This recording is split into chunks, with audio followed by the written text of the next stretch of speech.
यहाँ पर भगवान ने कहा भाई चाह उत्पन्न करो। तो चाह कैसे उत्पन्न होती है? जब हम किसी को जानते हैं, जब हम किसी के बारे में सुनते हैं, कोई चीज़ आप और हम देखते हैं कि हम किसी कार्य के बारे में या किसी व्यक्ति के बारे में सुनते हैं, तब सुनने से क्या होता है कि मिलने की चाह उत्पन्न होती है। तभी यहाँ पर भगवान ने कहा कि भाई प्रथम भगति संतन कर संगा, कि भाई पहली भक्ति, ये जो चाह उत्पन्न, ये जो बीज है, यहाँ पर जो चाह क्या है? चाह मतलब है भगवान के प्रति प्रेम, श्री कृष्ण के प्रति जो प्रेम है उसे ही चाह कहा जा रहा है। तो भगवान ने कहा भाई ये प्रेम उत्पन्न करो, ये चाह उत्पन्न करो। तो क्या कहीं से हमें ये प्रेम लाना पड़ेगा? आप और हम विचार करें, क्या कहीं से लाना है हमें? नहीं, ये तो भगवान ने हमें दिया है, ये तो गॉड गिफ्टेड है, ये तो आप और हम सबको मिला है। हम अपने जीवन में देखें तो ये प्रेम ही तो हमारा मूल है। जो हम इतने जीवन में, जो हमारे रिश्ते हैं, नाते हैं, जो भी हमारा प्रेम व्यवहार है, उसका मूल तत्व क्या है? प्रेम है। तो यहाँ पर आप और हम संसार में भी जानते हैं कि ये प्रेम ही है जो हमें सबसे बांधे हुए है। आखिर किस तरीके से हम बंधे हैं? कोई किसी को हम कहते हैं ये मेरी पत्नी है, ये मेरा बेटा है, ये मेरी माँ है, तो ये क्या है? ये प्रेम ही तो है। और भगवान ने कहा भाई ये जो प्रेम है वो मेरे लिए उत्पन्न हो जाए। बस भगवान ने इतना कहा, प्रेम तो आपके पास है, आपको कहीं लाना नहीं है। भगवान ने ये बीज सबके अंदर दिया है, बस सुप्त अवस्था में है, बीज तो है।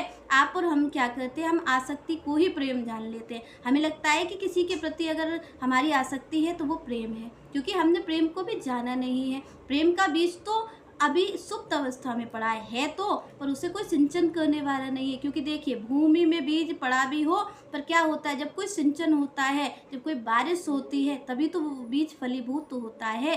तो कैसे होगा ये प्रेम का बीज फलीभूत? जो भगवान ने कहा कि भाई उत्पन्न करो। यहाँ पर भगवान ने क्या कहा? चाह उत्पन्न करो, मेरी इच्छा, मेरी प्राप्ति की चाह उत्पन्न करो। तो मतलब यहाँ पर क्या है कि वो बीज आपके हमारे अंदर है, पर भगवान ने कहा उत्पन्न करना है। तो वो बीज अभी आपको हमारा इसलिए है क्योंकि वो अभी उत्पन्न नहीं हुआ है। तो वो कौन करेगा? ये जब गुरु की कृपा जल की जब बरसात होती है, तब ये जो आपके हमारे अंदर प्रेम का बीज है वो फूटता है। तब भगवान के प्रति प्रेम उत्पन्न होता है, उनकी चाह उत्पन्न होती है। तो जब उनकी चाह उत्पन्न होती है तो जीव उनसे जुड़ा ही सारा कार्य करता है।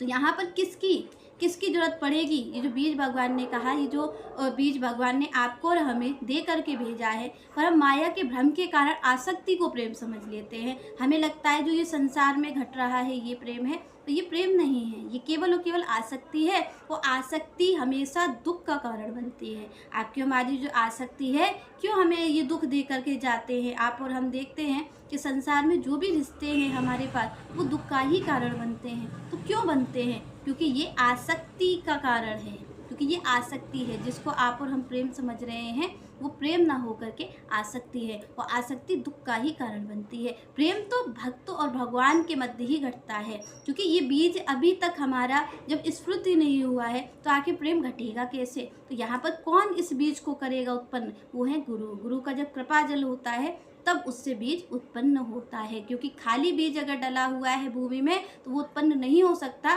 जब तक उसमें पानी नहीं हो। तो यहाँ पर ये जो कृपा जल है गुरु का, जब वो बारिश होती है, उससे जो प्रेम का बीज होता है वो फूटता है। तभी यहाँ पर श्री राम कहते हैं नवदा भक्ति में कि प्रथम भगति संतन कर संगा और दूसरी रतिमम कथा प्रसंगा। भगवान ने कहा भाई ये जो बीज है, ये जो कृपा जल है, भगवान का जो अमृत बरसता है गुरु के मुख से, गुरु हमें कथा सुनाते हैं, ये जो अमृत जल भगवान की कथा का अमृत बरसता है, इससे ये प्रेम का जो बीज है, जो आपके और सबके अंदर पड़ा हुआ है, जो इस संसार में जीव है सबके अंदर है, पर क्या है? सुप्त अवस्था में है।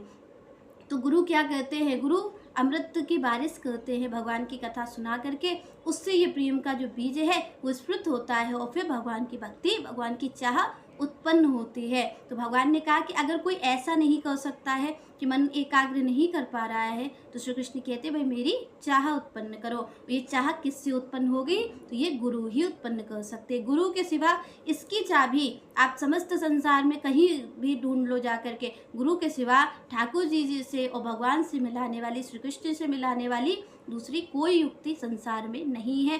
तभी तो यहाँ पर कहा गया, वे संतों ने भी कहा कि गुरु बिन भवनिधि तरह न कोई, और जो चाहे शिव बिरंची सम होई। कि चाहे भले कोई शंकर जी के समान हो, कोई ब्रह्मा जी के समान हो, अगर उनके समान भी कोई है तो भी गुरु बिन भवनिधि तरह न कोई। ये जो सागर है, ये कोई भी तर नहीं सकता है जब तक गुरु नहीं होंगे।